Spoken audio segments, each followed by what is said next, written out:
New videos every day.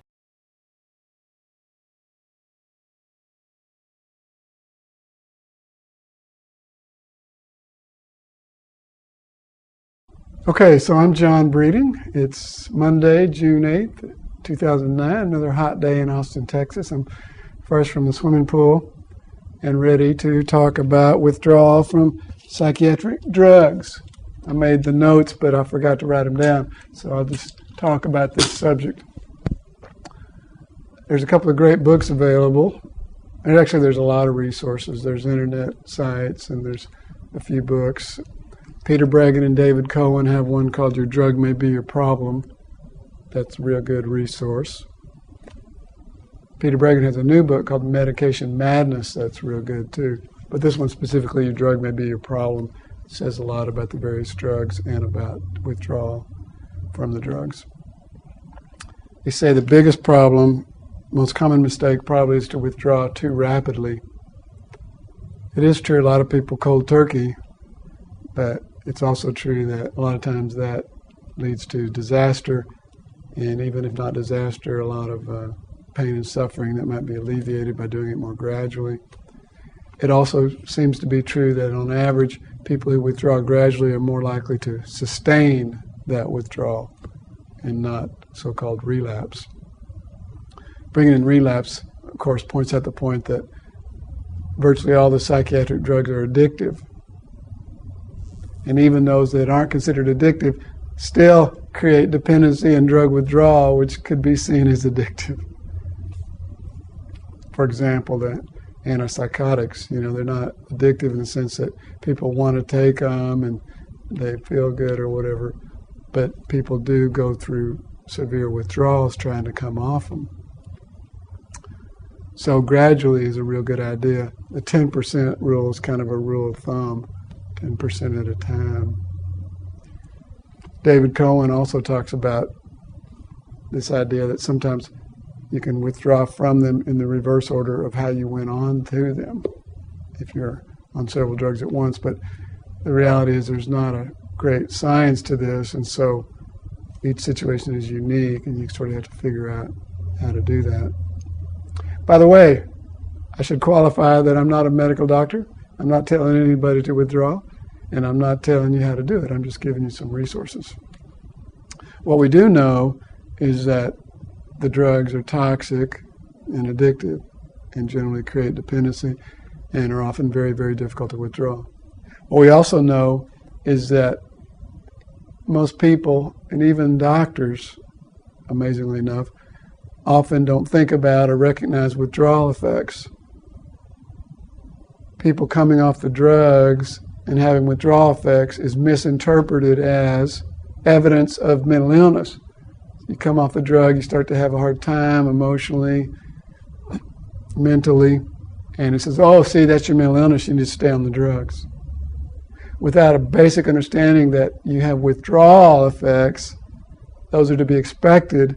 That's not evidence of your mental illness, right?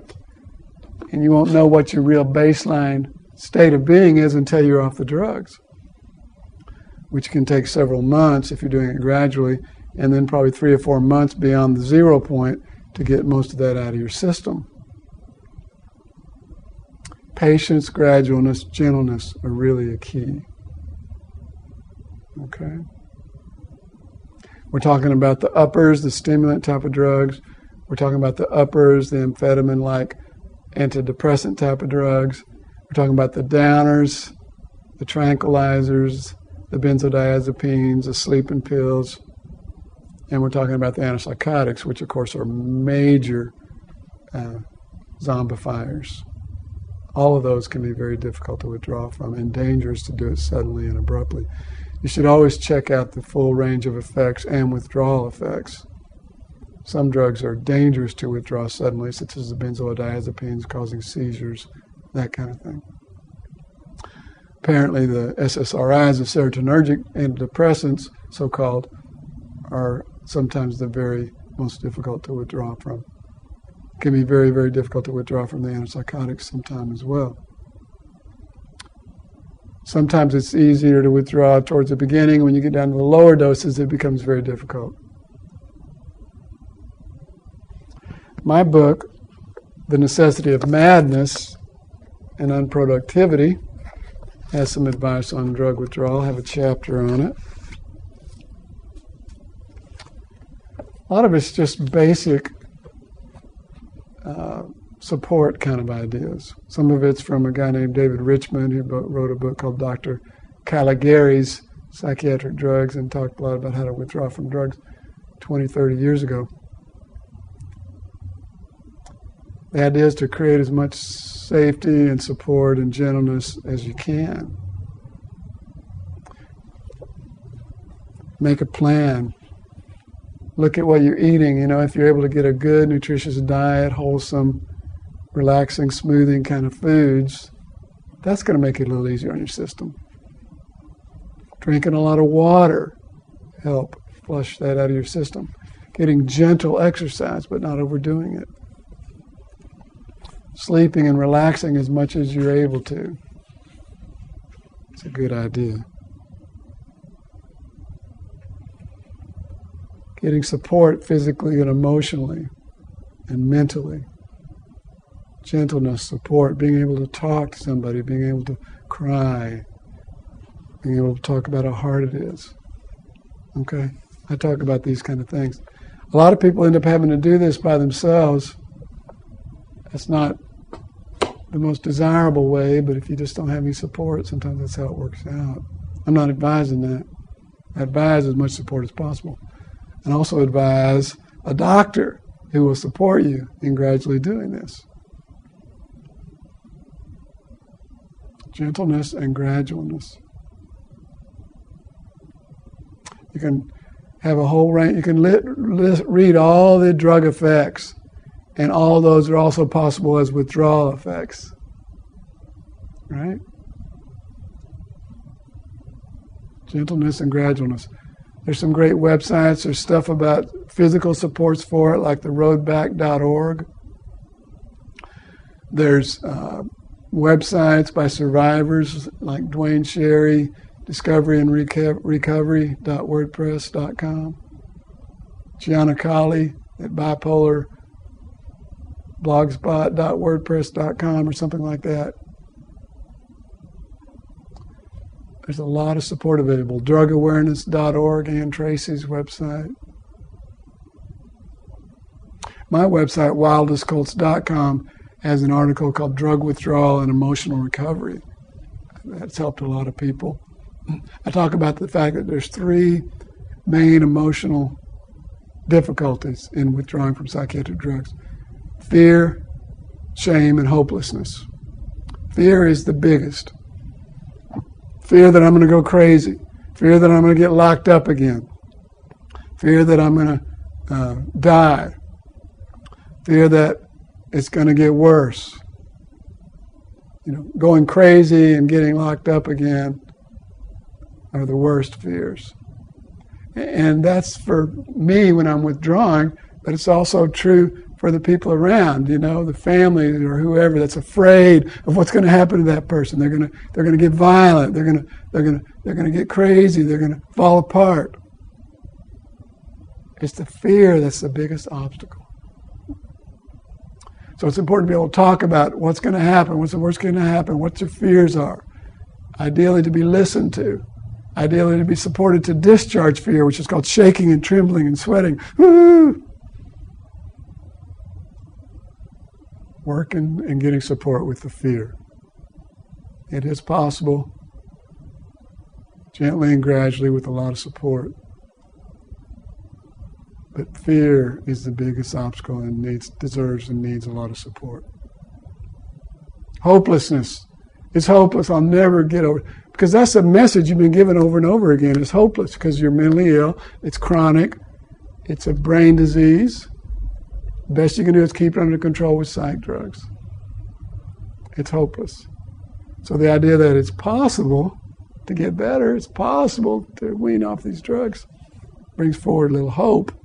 But the hopelessness comes up, and that may need to be discharged too.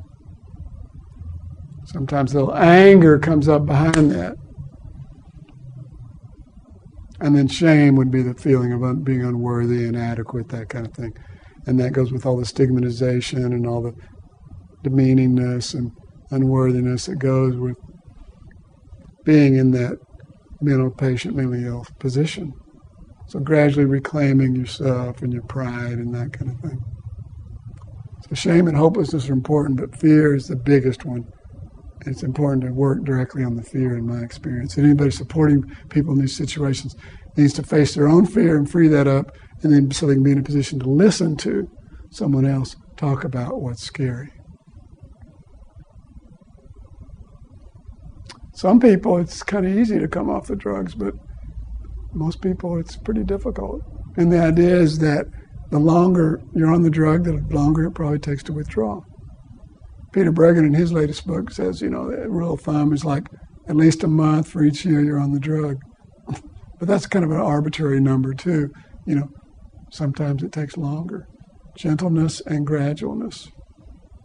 And if you're under the watch of the mental health system or the child protective service system or something like that, you have to take that into consideration and make sure your supports are in place, and again, a gradualness. And by the way, if you never come off the drugs, that's okay. But it's important to look at the idea that it's possible. And if you just lessen your load, if you're on this way dose and you come down to here, your body and mind are going to do a lot better as a result of that. If you're on several drugs, very gentle and gradual. You can start with the last drug you started on or with the one that gives you the worst effects or whatever. Hopefully you can find a doctor that's friendly that will help you with that. Lots of support through the internet. Hopefully support in your community. In Austin, there's a couple of support people around in a group that I know. My website's wildestcults.com. That's some general information. The drug withdrawal and emotional recovery article is on my website. And there's a lot of information out there. Check it out. Peter Breggin and David Cohen's book, Your Drug May Be Your Problem. Dwayne Sherry and Gianna Colley's, Kali's, websites, blogs, drugawareness.org, theroadback.org. Lots of places for support. Gentleness and gradualness is the key. Thank you. If you liked this video, we have hundreds of more alternative videos ranging from sexual health to psychology to mind control. So if you liked it, go ahead and click on me to enter the Psychetruth channel.